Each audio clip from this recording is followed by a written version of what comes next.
तो बच्चों कैसे हैं आप सब। मैं उम्मीद करता हूँ आप सब बहुत अच्छे होंगे, बहुत बढ़िया होंगे। तो आज हम लोग जो लेक्चर देखने वाले हैं वो देखने वाले हैं लोकसभा का, कि भारतीय संविधान में लोकसभा का क्या महत्व है, लोकसभा को क्यों बनाया गया था, क्यों उसे लोअर हाउस कहते हैं। बाकी इसके पहले वाले लेक्चर में हम लोगों ने राज्यसभा देख लिया था, राज्यसभा को अच्छे समझ लिया था, उसके एक एक पॉइंट्स को देख लिया था।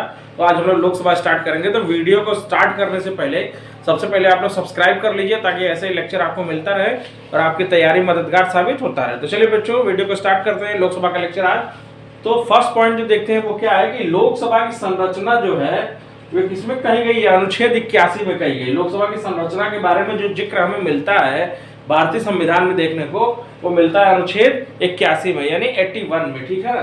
चलिए नेक्स्ट पॉइंट देखते हैं कि लोकसभा संसद का प्रथम या निम्न सदन है। ठीक है ना। लोकसभा को हम किस किस नाम से जानते हैं, प्रथम सदन के नाम से या निम्न सदन के नाम से जानते हैं, जिसका क्या होता है, एक अध्यक्ष होता है, जिसको लोकसभा अध्यक्ष भी हम कहते हैं। ठीक है ना। इसको ध्यान दीजिएगा, प्रथम या निम्न सदन के नाम से इसको जाना जाता है। नेक्स्ट पॉइंट देखते हैं कि मूल संविधान में लोकसभा की सदस्य संख्या कितनी थी, 500 थी। ठीक है। और निश्चित की गई थी, और अभी इसके सदस्यों का अधिकतम संख्या जो है वो 552 तक हो सकती है, यानी 552 तक इसके सदस्यों की संख्या जो है बच्चों वो हो सकती है। चलिए नेक्स्ट पॉइंट देखते हैं कि नए परिसीमन के बाद लोकसभा में एससी कैंडिडेटों का स्थान जो है, यानी सुप्रीम शेड्यूल कास्ट के बच्चों की, शेड्यूल कास्ट के लोगों की जो संख्या है वो 84 हो सकती है, और शेड्यूल ट्राइब्स के लोगों की संख्या जो है वो 47 हो सकती है। ये रिजर्व किया गया है, और इसको किसमें रिजर्व किया गया है, अनुच्छेद 330 में बोला गया है। ठीक है ना। नए परिसीमन के बाद लोकसभा में अनुसूचित जाति 84 और अनुसूचित जनजाति 47 जो है वो रिजर्व किया गया है।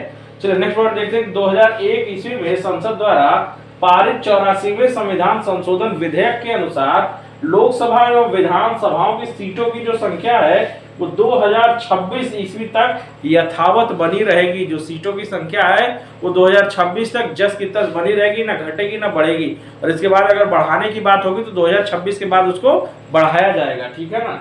चलिए नेक्स्ट पॉइंट देखते हैं कि लोकसभा के सदस्यों का जो चुनाव है वो गुप्त मतदान के द्वारा वयस्क मताधिकार के आधार पर किया जाता है। ठीक है ना। यानी इसका जो मतदान होता है वो गुप्त होता है, और किसके आधार पर, वयस्क मताधिकार के आधार पर होता है। तो वयस्क मताधिकार का मतलब हुआ कि जो हमारा निर्वाचन में भाग लेने वाला जो व्यक्ति होगा, जो सदस्य होगा, उसकी उम्र जो है 18 वर्ष की हो चुकी होगी। इसी को बोलते हैं वयस्क मताधिकार। ठीक है ना। चलिए नेक्स्ट पॉइंट देखते हैं कि लोकसभा के सदस्य चुनने की योग्यता देख लेते हैं कि लोकसभा में कौन कौन सा व्यक्ति चुना जाएगा, उसकी क्या योग्यताएं होनी चाहिए, उसका क्या क्राइटेरिया होना चाहिए।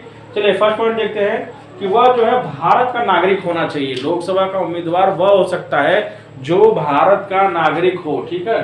चलिए दूसरा पॉइंट देखते हैं कि उसकी आयु 25 वर्ष वो पूरा कर चुका हो। राज्यसभा के लिए 30 वर्ष, इसके लिए 25 वर्ष की आयु जो है वो पूरा कर चुका हो। उसके बाद नेक्स्ट पॉइंट देखते हैं कि भारत या राज्य सरकार के अंतर्गत कोई लाभ के पद पर नहीं होना चाहिए। ठीक है ना। वो भारत सरकार का हो या राज्य सरकार का हो, उसके अंतर्गत किसी भी प्रकार के लाभ के पद पर वो व्यक्ति नहीं होना चाहिए। फोर्थ पॉइंट देखते हैं कि वो पागल व दिवालिया नहीं होना चाहिए। ठीक है ना। वो पागल और दिवालिया जो है वो नहीं होना चाहिए।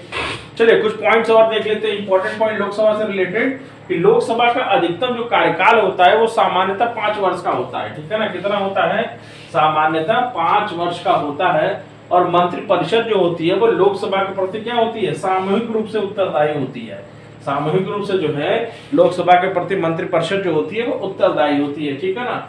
अब नेक्स्ट पॉइंट देखते हैं कि प्रधानमंत्री के परामर्श के आधार पे राष्ट्रपति द्वारा लोकसभा को समय से पूर्व भी भंग किया जा सकता है। यानी अगर प्रधानमंत्री को ऐसा लगे तो वो राष्ट्रपति को सलाह दे सकता है और समय से पूर्व जो है भंग वो करवा सकता है। इसकी बात जो है अब की गई है, और इसको अब तक कितनी बार किया गया है, इसको जो है 8 बार किया जा चुका है। यानी 8 बार ऐसा हो चुका है कि प्रधानमंत्री ने राष्ट्रपति को सलाह दिया और राष्ट्रपति ने क्या किया, लोकसभा को भंग कर दिया, यानी डिसॉल्व कर दिया।